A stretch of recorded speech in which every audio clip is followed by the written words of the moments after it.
Good morning, my dear students. I am Namita Pant and I am lecturer English in Government Polytechnic Dehradun. I am here with the syllabus of first semester ECS, English and Communication Skills, first semester. Let's begin with the first chapter that has been given in your syllabus, that is called Hinduism.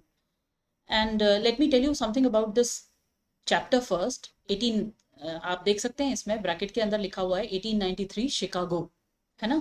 तो ये जो chapter है ये आपका based किस चीज पर है, मैं आपको सबसे पहले तो वो बता देना चाहती हूँ। ये चैप्टर आपका बेस्ड है 1893 में स्वामी विवेकानंद जो है वो शिकागो गए थे। Chicago is in America, okay. तो वो अमेरिका गए थे और वहां पर एक वर्ल्ड कॉन्फ्रेंस हुई थी रिलीजन्स पर, ठीक है। तो वहां पर उन्होंने जो लेक्चर दिया था, that lecture has been given to you in the form of a lesson here, as a form of chapter here. It is basically a lecture given by Swami Vivekananda, ठीक है। इसीलिए 1893 Chicago. This question often comes in your exam. आप लोग थोड़ा सा strange feel करेंगे कि मैं अभी से एग्जाम की बात कर रही हूँ, बट जब हम किसी भी चैप्टर को पढ़ते हैं या कोई भी लेसन हम देखते हैं तो हमें उसके सारे एस्पेक्ट देखने होते हैं। हमें उसे समझना तो है ही, साथ में उसे एग्जाम पॉइंट ऑफ व्यू से भी उसको व्यू करना है, उसे हमें देखना है, ठीक है। तो एग्जाम में भी कई बार ये क्वेश्चन आता है कि ये जो लेक्चर था ये कब हुआ था, तो 1893 में हुआ था। कहाँ हुआ था, तो शिकागो में हुआ था, ठीक है। नाउ लेट्स मूव फॉरवर्ड, आगे बढ़ते हैं। देखिए, ये स्वामी विवेकानंद हैं जिनकी पिक्चर मैंने यहाँ पे डाली हुई है। पिछले बच्चे जो अभी पास कर चुके हैं सेकेंड सेमेस्टर, उनको पता है कि मैं एक स्लाइड जो है उस ऑथर के बारे में जरूर लगाती हूँ, जिनसे कि हमको ये टच मिल सके, ये फील आ सके कि ये राइटर हैं कौन आखिर। तो यहाँ पे एक्चुअली राइटर नहीं है, ये स्पीकर हैं। इन्होंने ही वो लेक्चर दिया था कि स्वामी विवेकानंद, आप लोग जानते ही होंगे इनको, ठीक है। अब देखिए यहाँ से हमारा ये लेसन स्टार्ट होता है। Three religions now stand in the world which have come down to us from time prehistoric: Hinduism, Zoroastrianism and Judaism. Swami Vivekananda बताते हैं कि तीन रिलीजन्स ऐसे हैं, ये भी question exam point of view से भी बहुत इंपॉर्टेंट है। तीन रिलीजन्स ऐसे हैं जो प्री हिस्टोरिक टाइम से अब तक चले आ रहे हैं। उसमें हिंदुइज्म है, जोरोएस्ट्रियनिज्म है। जोरोएस्ट्रियनिज्म मीन्स पारसी लोग जो है जोरोएस्ट्रियन कहलाते हैं। ये लोग अग्नि की पूजा करते हैं, ठीक है। एंड जूडाइज्म, जूडिज्म भी बहुत पुराना है। अब हालांकि ये जो है ये ऑलमोस्ट एक्सटिंक्ट है, बहुत कम इसके मेंबर्स हमें मिलेंगे जूडिज्म के, ठीक है, जो जूडिज्म फॉलो करते हैं। जोरोएस्ट्रियन भी बहुत कम है, पारसियों की संख्या भी संसार में बहुत कम है। They have all received tremendous shocks and all of them prove by their survival their internal strength. बहुत सारे शॉक्स इन्हें मिल चुके हैं, बहुत सारे झटके इन्हें मिल चुके हैं, but they have survived and they have prove that they are internally very strong. अंदर से ये धर्म जो है ये बहुत ही स्ट्रांग है, ये प्रूव हो चुका है। But while Judaism failed to absorb Christianity and was driven out of its place of birth by its all conquering daughter, and a handful of Parsis is all that remains to tell the tale of their grand religion, sect after sect arose in India and seemed to shake the religion of the Vedas to its very foundations. But like the waters of the seashore in a tremendous earthquake, it receded only for a while, only to return in an all-absorbing flood, 1,000 times more vigorous. And when the tumult of the rush was over, these sects were sudden, absorbed, and assimilated into the immense body of the mother faith. इतना सही है, इसलिए मैंने इसे पूरा पढ़ दिया, लेकिन मैं आपको समझाते समय धीरे धीरे आराम से समझाऊंगी। आप लोग इस लंबे सेंटेंस की वजह से बिल्कुल भी डरे ना, कंफ्यूज ना हो, सब समझ आ जाएगा आप लोगों को। बस आप लोगों को ध्यान से सुनना है, ठीक है। अब क्या कहते हैं स्वामी विवेकानंद, कहते हैं कि जूडाइज्म जो है वो फेल हो गया। किसके आगे फेल हो गया? क्रिश्चियनिटी को पूरा एब्जॉर्ब कर लिया, ठीक है। उसकी जगह पे जिस जगह उसका बर्थ हुआ था, में जन्म हुआ था जूडाइज्म का, ठीक है। क्रिश्चियनिटी का जन्म स्थल जो है वो इजराइल है, ठीक है। तो जहां पर इसका बर्थ हुआ वहीं पर ही उसकी बेटी कौन है? क्रिश्चियनिटी। जूडाइज्म की डॉटर बोला क्रिश्चियनिटी को, जहां पर उसकी बेटी ने क्या किया, उसे पूरा का पूरा खत्म कर दिया, कॉन्कर जीत लिया, ठीक है। जूडाइज्म के बदले में क्या प्रेवलेंट हो गया? क्रिश्चियनिटी प्रेवलेंट हो गया। एंड फुल ऑफ पारसीज, मैंने आपको बताया था कि जोरोएस्ट्रियनिज्म जो धर्म है वो पारसी होता है। अब कितने पारसीज? लगभग मुट्ठी भर पारसीज पूरी दुनिया में बचे हैं जो रिलीजन के बारे में बता पाए। बहुत ही कम है पारसीज, मैंने आपको पहले ही बताया, ठीक है। अब सात्विक sect after sect arose in India एक धर्म के बाद, एक पंथ के बाद दूसरा पंथ इंडिया में आता रहा। कभी कोई आया, कभी कोई आया, कभी कोई आया, and shake the religion of the Vedas. और इस वेदों से शुरू हुए रिलीजन को, किसके बारे में बात कर रहे हैं, कौन सा रिलीजन है ये, हिंदुइज्म।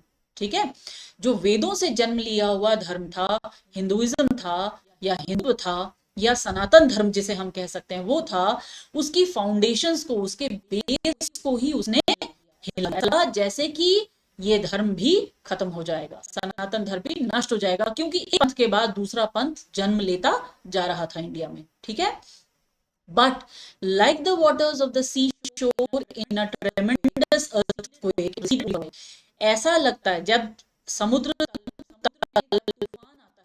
समुद्र में जब तूफान आता है, जब कोई तूफान नहीं, जब कोई अर्थक्वेक आता है अगर, तो पानी क्या होता है, सी शोर से पीछे चल जाता है। ठीक है, रिसीव हो जाता है, रिसीव माने पीछे को जाना।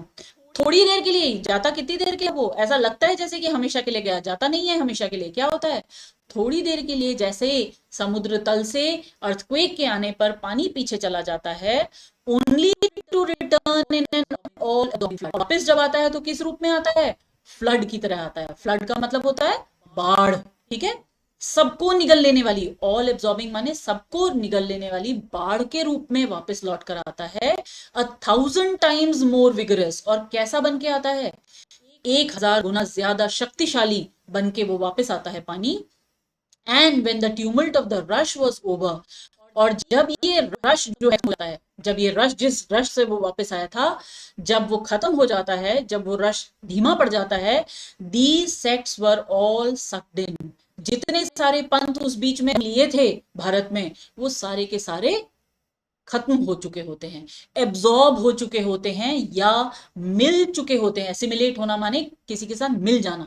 ठीक है, एब्जॉर्ब होना माने किसी को सोख लेना, किसमें, into the immense body of the mother faith। तो किसके लिए कहा है उन्होंने मदर फेथ, सारे फेथ की, सारी आस्था की मदर, किसके लिए ये वर्ड यूज करा है स्वामी विवेकानंद ने, हिंदुइज्म के लिए।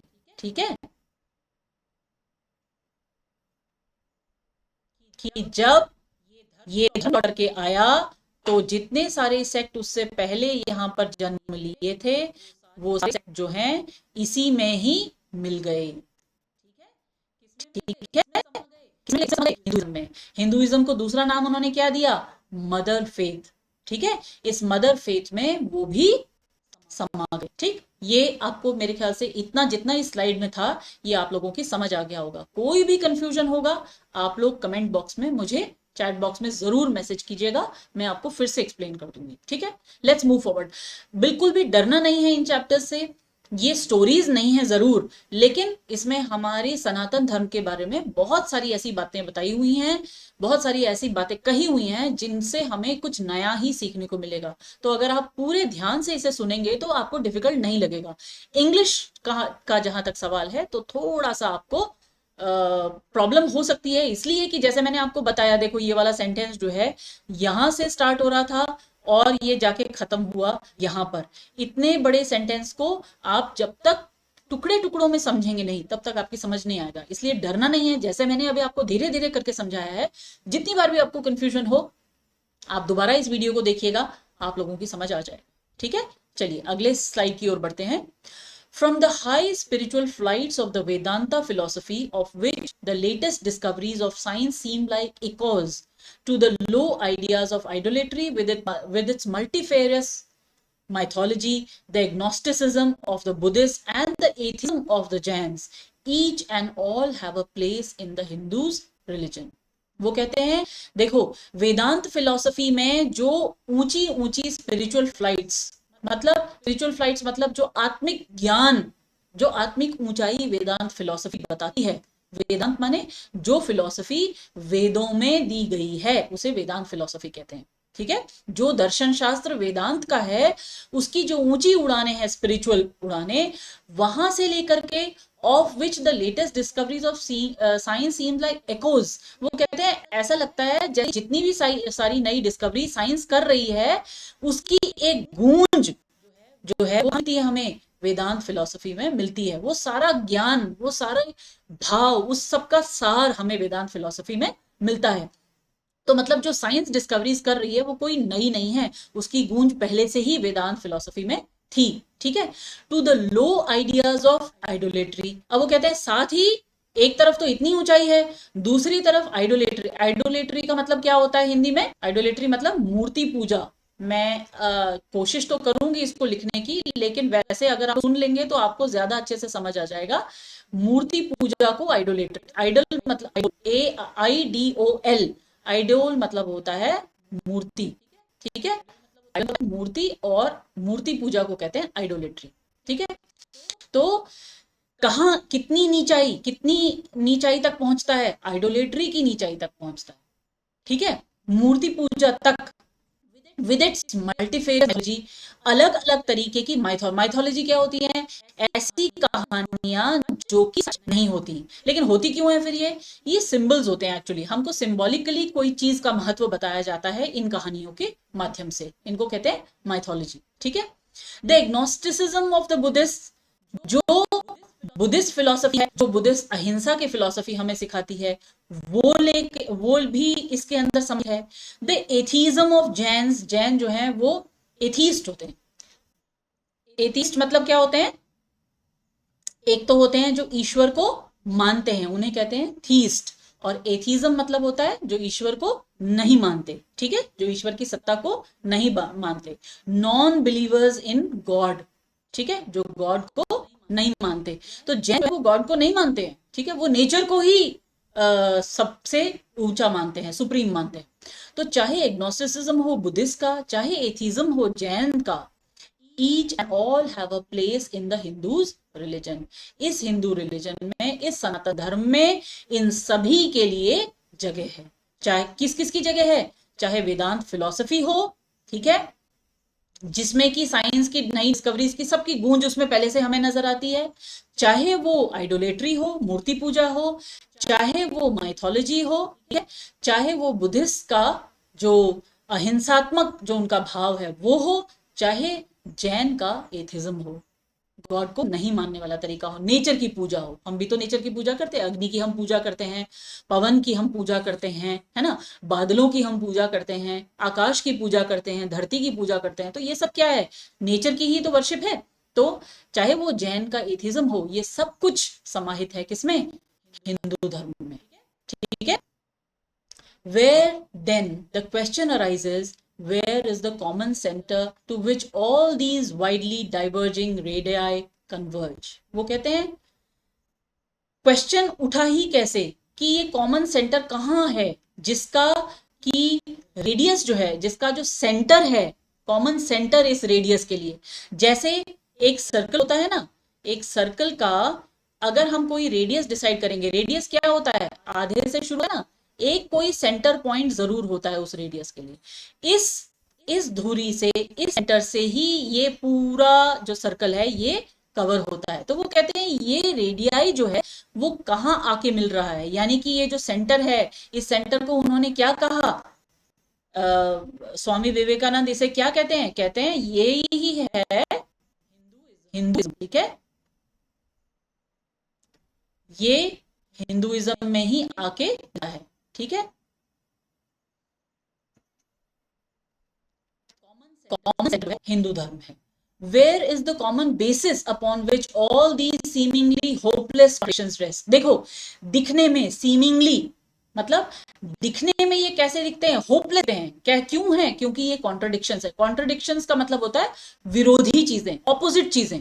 देखो, एक तरफ से तो स्पिरिचुअल फ्लाइट्स है, ऊंचाई है स्पिरिचुअलिटी की, एक तरफ से मूर्ति पूजा है जहां पर स्पिरिचुअलिटी है वो तो बिल्कुल ऑपोजिट है आइडोलेट्री के, है ना।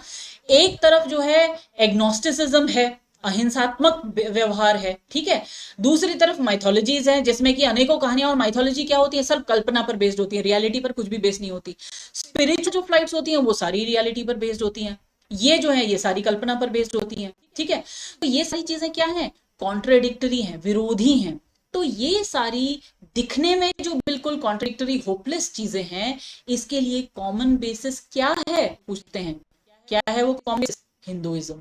ठीक है, and this is the question I shall attempt to answer. और ये सारे सवाल हैं जिनको जवाब देने का मैं प्रयास करूंगा। ये कौन कह रहे हैं, आई कौन है यहाँ पे, स्वामी विवेकानंद। ठीक है, आई होप आपको ये दूसरा स्लाइड भी समझ आ गया होगा। ठीक है, आगे बढ़ते हैं। देखिए, the Hindus have received their religion through revelation the Vedas. Hindu कहां से मिला है अपना रिलीजन, कहां से उन्होंने इस धर्म की स्थापना करी है, वेदों में इसके सारे भाव भरे हुए हैं। ठीक है, they hold that the Vedas are without beginning and without and.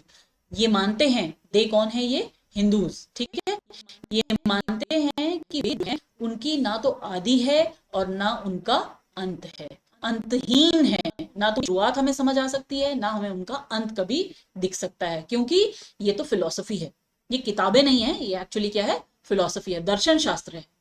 It may sound ludicrous to this audience how a book can be without beginning or end.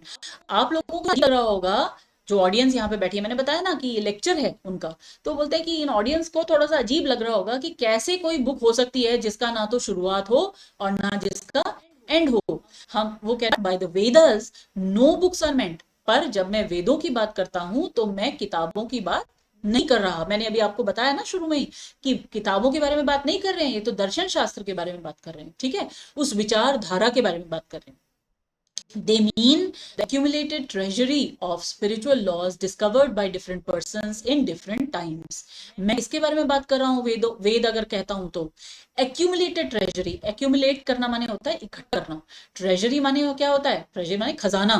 ठीक है, किसका खजाना है ये इकट्ठा किया खजाना, किस चीज का है, स्पिरिचुअल लॉज का। ठीक है, दार्शनिक जो लॉज हैं, जो स्पिरिचुअल लॉज हैं, मतलब हमारे आत्मिक जो ज्ञान है, जो अलग अलग लोगों ने अलग समय में खोजे, ऐसे खजाने, ऐसे इकट्ठे किए हुए खजाने को मैं कह रहा हूं, वेद कह रहा हूं। यहाँ पे वेद का मतलब किताब नहीं है, बल्कि accumulated treasury of spiritual laws है, जिसको अलग अलग समय में अलग अलग लोगों ने ढूंढा, खोजा। ठीक है, just as the law of gravitation existed before its discovery. कितना अच्छा देखो उन्होंने तुलना करी।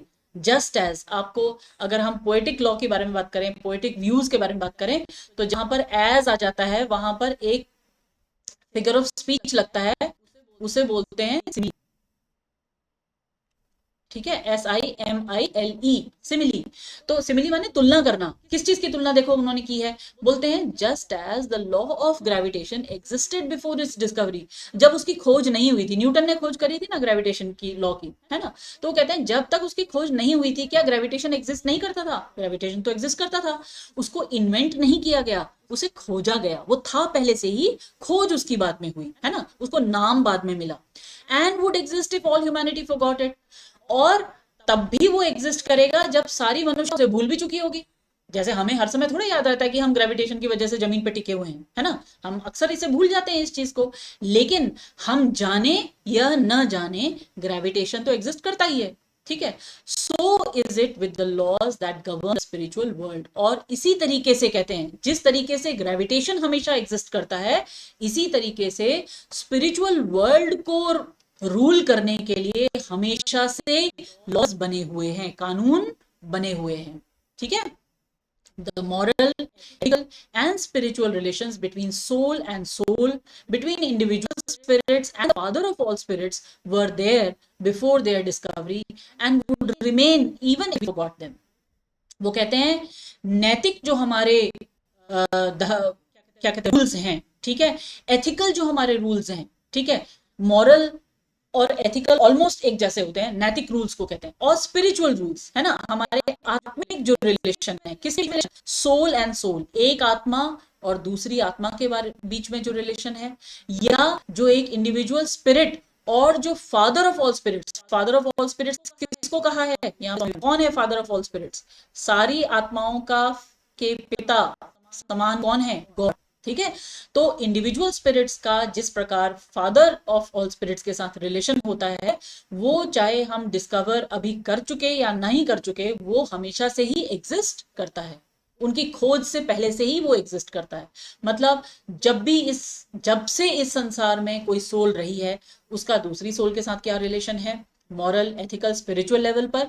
और हम जो इंडिविजुअल स्पिरिट्स हैं, हम जो इंडिविजुअल आत्माएं, हमारा उस गॉड के साथ, उस फादर ऑफ ऑल स्पिरिट्स, जहां से ये सारी स्पिरिट्स आई हैं, जहां से ये सारी अंदर की अनुभूतियां हमें आई हैं, उसका रिलेशन हमेशा से ही रहा है, and would remain even if we forgot them, और वो हमेशा रहेगा चाहे हम उसे भूल जाएं। ठीक है, ये स्वामी विवेकानंद कह रहे हैं। The discoverers of these laws are called rishis. इन लॉज की खोज करने वाले, देखो इन्वेंट नहीं किया है, डिस्कवर किया है, खोजा है, इनको हम क्या कहते हैं? ऋषि मुनि कहते हैं। And we honour them as perfected beings, और हम इन्हें कैसे सम्मान देते हैं कि ये जो थे परफेक्टेड बीइंग्स थे, मतलब ये सर्वगुण संपन्न आत्माएं थी, इंसान थे। ठीक है, चलिए आगे बढ़ते हैं अब। I am glad to tell this audience that some of the very greatest of them were women। और मुझे ये बताते हुए बहुत खुशी हुई है, मैं बहुत प्रसन्न हूं ये बताते हुए कि इनमें से जो कुछ बहुत महान ऋषि मुनि हुए, उनमें से बहुत ज्यादा लोग महिलाएं भी थी। मतलब हमारे समाज में, हमारे धर्म में महिलाओं को एक बहुत ऊंचा स्थान बहुत पहले से ही मिला हुआ था। Here it may be said that these laws, as laws may be without end, but they must have had a beginning। चलो हम यहाँ पर ये तो मान सकते हैं, कई लोग इस बात पे सवाल उठाएंगे कि लॉज तो हैं, लो मान लिया हमने, इनका अंत कोई नहीं हो सकता, लेकिन इनकी शुरुआत तो कभी ना कभी हुई होगी। The Vedas teach us that creation is without beginning or end। वेद हमें कहते हैं कि क्रिएशन जो है, ये जो सृष्टि है, ये ना कभी शुरू हो सकती है और ना कभी खत्म हो सकती है। ठीक है, हम बोलते हैं ना, देखो साइंस भी बोलता है, अभी देखो आगे आ रहा है, इसलिए मैं अभी एक्सप्लेन नहीं करती, इसी सेंटेंस के थ्रू एक्सप्लेन कर देती हूँ। Science is prove that the sum total of cosmic energies is always the same. Science ने इस बात को प्रमाणित कर दिया है कि जितनी भी कॉस्मिक एनर्जी है, जितनी भी ऊर्जा है इस पूरे में, वो हमेशा सम टोटल, उसका टोटल जो है हमेशा एक ही रहता है, नहीं होता है, कभी घटा कभी बढ़ा ऐसा नहीं होता है। Then if there was a time when nothing existed, where was all this manifested energy?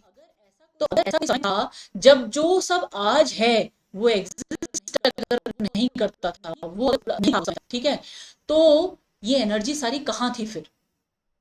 क्योंकि एनर्जी तो पहले भी सेम थी, आज भी सेम है। जब आज संसार में इतने सारे लोग हैं, इतने सारे जीव हैं, इतनी सारा कुछ है, उसके बाद कॉस्मिक एनर्जी वही है जो कॉस्मिक एनर्जी पहले हुआ करती थी जब कुछ भी एग्जिस्ट नहीं करता था। तो तब वो एनर्जी, सम से it was in a potential form in God, कहते हैं कुछ लोग कि वो एनर्जी तब सारी सारी एक पोटेंशियल फॉर्म में, एक सामूहिक रूप में किस पर थी, किसके पास थी? गॉड के पास थी। In that God is sometimes potential and sometimes kinetic. इस केस में यानी कि हम क्या कहेंगे, गॉड कभी कभी पोटेंशियल है, मतलब एनर्जी को सिर्फ अपने पास रखते हैं, कभी कभी काइनेटिक है, मूवमेंट में है, मतलब वो उसे बांटते हैं, दे रहे हैं। काइनेटिक एनर्जी मतलब क्या होती है? वो एनर्जी जो मूवमेंट के साथ जनरेट होती है ना, which would make him mutable. तो इसका मतलब हम कहेंगे कि गॉड म्यूटेबल है। म्यूटेबल है मतलब उसके पार्ट्स किए जा सकते हैं, उसके हिस्से किए जा सकते हैं। ठीक है, every mutable is a compound and everything compound must undergo that change which is called destruction. जो भी चीज म्यूटेबल होती है वो कंपाउंड होती है, मतलब दो चीजों के मिश्रण से बनी होगी तभी म्यूटेबल है ना। और कंपाउंड जो है हमेशा चेंज उसमें आता रहेगा, उस चेंज को क्या बोलेंगे? डिस्ट्रक्शन बोलेंगे। मतलब अगर एक कंपाउंड है, हमने उसके दो हिस्से कर दिए, तो वो कंपाउंड तो डिस्ट्रॉय हो गया ना। ठीक है, चेंज हुआ उसमें और वो डिस्ट्रॉय हुआ, तो उसको कहेंगे डिस्ट्रक्शन। ठीक है, so God would die which is absurd. तो हम कहेंगे गॉड, यानी कि इसका मतलब हुआ कि गॉड अगर कंपाउंड है तो उनकी भी मृत्यु होगी, यानी, और ये बात तो हम बिल्कुल हजम नहीं कर सकते, अजीब सी बात है। Therefore there never was a time when there was no creation. इसीलिए ये माना गया कि ऐसा कोई भी समय नहीं था जब कोई क्रिएशन नहीं था, यानी कि कोई ना कोई क्रिएशन हमेशा था। ठीक है, आगे देखें। If I may be allowed to use a simile. अब देखो मैंने अभी आपको सिमिली के बारे में बताया था, अब यहाँ पर खुद स्वामी विवेकानंद कह रहे हैं अगर मुझे एक सिमिली यूज करने के परमिशन मिल जाए, creation and creator are two lines. ऐसा मान लो कह रहे हैं कि क्रिएशन एक लाइन है और क्रिएटर एक लाइन है। ठीक है, मतलब जो सृष्टि है वो एक लाइन है और सृष्टिकर्ता, सृष्टा बोलते हैं उसे, वो दूसरी लाइन है।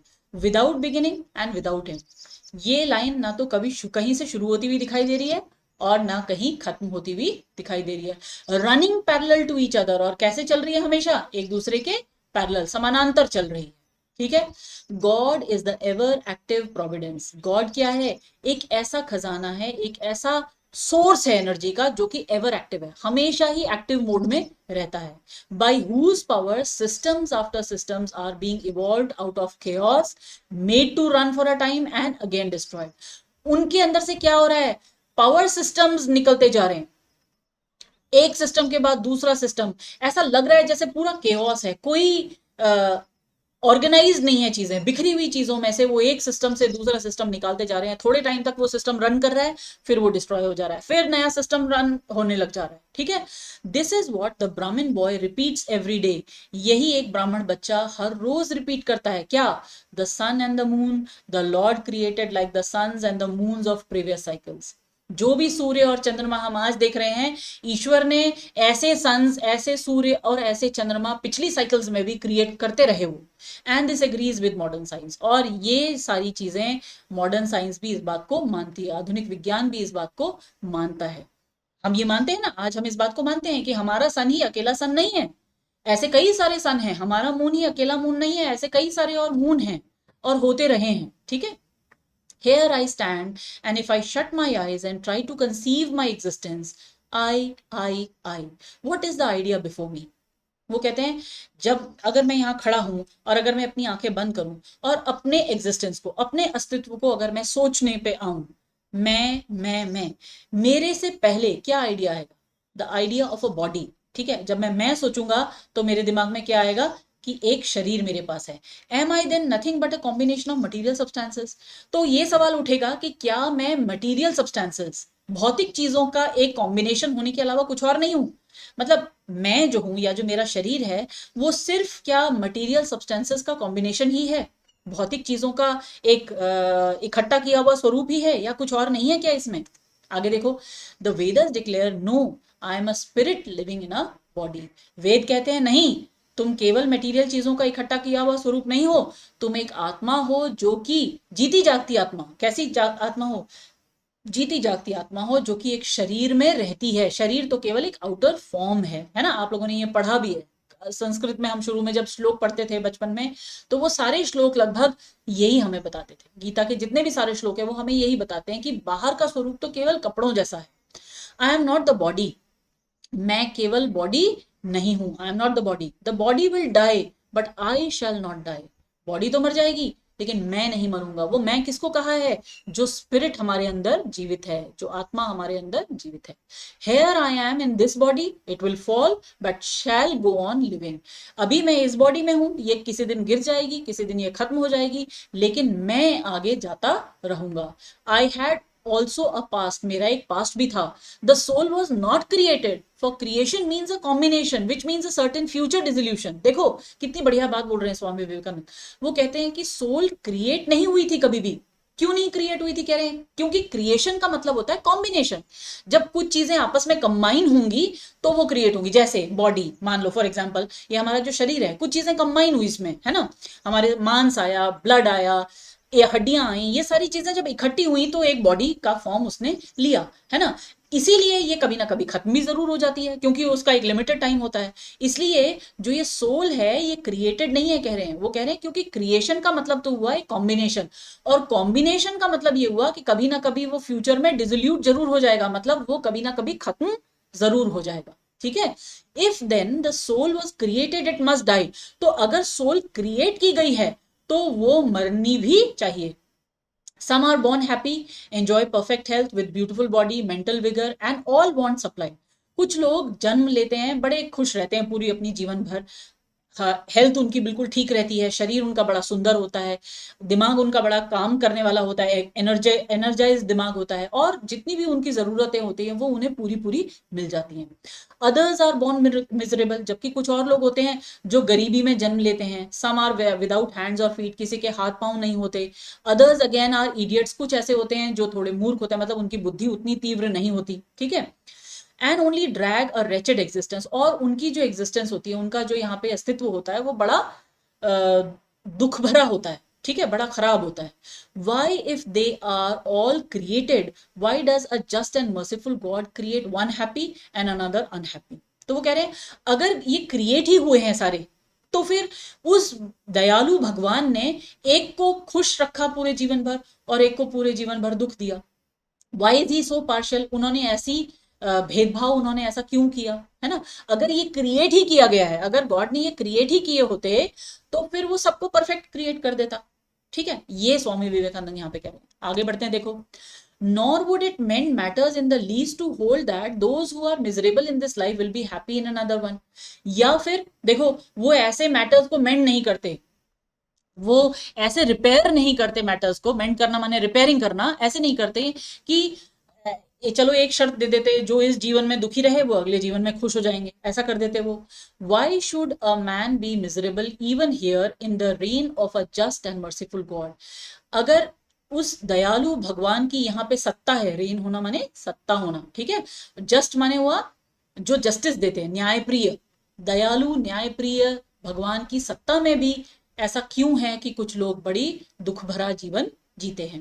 इन the second place, the idea of a creator God does not explain the anomaly but simply expresses the cruel fate of an all powerful being. वो कहते हैं, वो कह रहे हैं कि अगर हम इसको ऐसा माने कि गॉड ने ये सब क्रिएट किया है, तो ये जो डिस्टर्बेंस है, एनोमली, एनोमली मतलब क्या, एक को सुखी कर दिया और एक को दुखी कर दिया, है ना। तो ये जो डिस्ट्रीब्यूशन गलत हुआ है, इसको कोई भी हम इसका लॉजिक नहीं दे पाएंगे। इसलिए बस यही बोलेंगे कि जो ऑल पावरफुल बीइंग है, ऑल पावरफुल बीइंग किसके लिए कहा, गॉड के लिए, क्योंकि गॉड जो है वो जो है किसी के लिए बहुत ही क्रूअल हो जाते हैं। बस इसके अलावा हम और क्या एक्सप्लेनेशन दे सकते हैं। There must have been causes then before his birth to make a man miserable or happy, and those were his past actions। तो वो कहते हैं यानी कि इसके पीछे जरूर कोई ना कोई कारण रहे होंगे, एक क्यों जो है वो खुश है और एक क्यों इतना दुखी है, कि उसके जन्म से पहले, ठीक है, उसके कुछ ऐसे कर्मों का हिसाब किताब रहा होगा कि वो इस जन्म में खुश है या दुखी है। ठीक, जो हम कहते हैं ना कि हम अपने पीछे से कार्मिक जो अकाउंट है अपना लेकर के आते हैं, वो उसी की बात कर रहे हैं यहाँ पे Swami Vivekananda. Are not all the tendencies of the mind and the body accounted for by inherited aptitude. हमने, हमारी जितनी भी दिमाग में जो टेंडेंसीज हैं, हमारी बुद्धि की जो टेंडेंसी है, जो तरीका है सोचने का, या हमारे बॉडी की जो टेंडेंसी है, हमारे बॉडी का जो तरीका है जीवन जीने का, क्या वो इनहेरिटेड नहीं होता है? कहीं ना कहीं उसमें ऐसा कुछ होता है जो हमें जन्म से ही मिला हुआ होता है। जैसे फॉर एग्जाम्पल मैं आपको एक चीज बताऊं, मैं लेफ्ट से लिखती हूँ, है ना, ये क्या इनहेरिटेड टेंडेंसी नहीं है मेरे अंदर? मतलब ऐसा तो है नहीं कि ये मैंने जन्म के बाद सीखा, जब भी हाथ उठाया तो लेफ्ट से ही उठा लिया। या मैं जिस तरीके से सोचती हूँ, कोई लोग होते हैं जो बिल्कुल उनकी दिशा सोचने की बिल्कुल अलग होती है, कोई लोग होते हैं जिनकी सोचने की दिशा बिल्कुल अलग होती है। शरीर का अलग अलग भाव होता है, किसी का शरीर ज्यादा स्वस्थ होता है, किसी का शरीर थोड़ा। तो ये कहते हैं स्वामी विवेकानंद कि ये इनके पास्ट एक्शंस का ही रिफ्लेक्शन है, पूर्व जन्म में जो इनके कर्म रहे उसका ही रिफ्लेक्शन यहाँ पर इस जन्म में हमें दिखता है। Here are two parallel lines of existence। यहाँ पर दो समानांतर चलती हुई लाइंस हैं हमारे अस्तित्व की। One of the mind and the other of matter। एक तो है माइंड का, माइंड मतलब यहाँ पे बुद्धि नहीं है, माइंड का मतलब जो आत्मिक है, ठीक है। और दूसरा मैटर, मैटर मतलब जो शारीरिक है, जो मटेरियल है। मैटर का मतलब जो मटेरियल से बना हुआ है उसे मैटर बोलेंगे, जो बाहरी चीजों से बना हुआ, ठीक है। If matter and its transformations answer for all that we have, there is no necessity for supposing the existence of a soul. अगर मैटर ही काफी होता हमारे सारे आंसर्स को देने के लिए कि हमारे साथ ये क्यों हुआ, हमारी ऐसी सोच क्या है, ये सब हमें मैटर ही बता देता, मतलब मटेरियल ही बता देता, मतलब भौतिक वस्तुएं ही बता देती, तो एग्जिस्टेंस, जो सोल की एग्जिस्टेंस है, जो आत्मा की एग्जिस्टेंस है, उसके बारे में कभी कोई सवाल नहीं उठाता। बोलते आत्मा होती ही नहीं है, क्योंकि सारी चीजों का आंसर हमें भौतिक भौतिक जीवन में ही मिल जाता, वहां हमें सब चीजों का आंसर मिलता नहीं, है ना। तो इसलिए हम मानते हैं कि ये सोल जो है ये एग्जिस्ट करती है, ठीक है। अभी के लिए 4 स्लाइड्स हमने करी हैं, ये लेसन थोड़ा सा लंबा है, हम इसे धीरे धीरे करके समझेंगे। मैं उम्मीद कर रही हूँ कि आप लोगों को जितना मैंने अभी बताया है वो कुछ समझ आया होगा। थोड़ा सा कंफ्यूजिंग हो सकता है, मैं उसके लिए रेकमेंड करूंगी कि आप लोग you should revise these slides, ठीक है। बहुत बार इसे रिवाइज कीजिए, just go through the explanation once again, if you are not able to understand go through it once more. ऐसे करके आपकी ये जरूर समझ आ जाएगा, बिकॉज आफ्टर ऑल लेसन, देखो मुझे तो पढ़ाने में बहुत अच्छा लग रहा है, क्योंकि मुझे ये सारी जो बातें हैं ये मुझे बहुत अच्छी लगती हैं। ठीक है। साथ में आप लोगों के लिए भी इंटरेस्ट, मैं कोशिश कर रही हूँ कि आप लोगों को भी इसमें इंटरेस्ट आए। कुछ बच्चों को मैं समझती हूँ ज़रूर इंटरेस्ट आ रहा होगा इन सब बातों को समझने में, सुनने में। और दूसरा इंटरेस्ट आप लोगों का ये है कि आपने इसी चैप्टर के बेसिस पर, या जो यहाँ पे आपके सिलेबस में दिए हुए चैप्टर्स हैं उनके बेसिस पर आपने एग्जाम्स भी क्लियर करने हैं। So there are two things which may lure you towards understanding of this chapter. I hope ये चारों स्लाइड्स आपकी समझ आई होंगी। Let's discuss the other slides later on in some next presentation. Till then, have a good day and take care.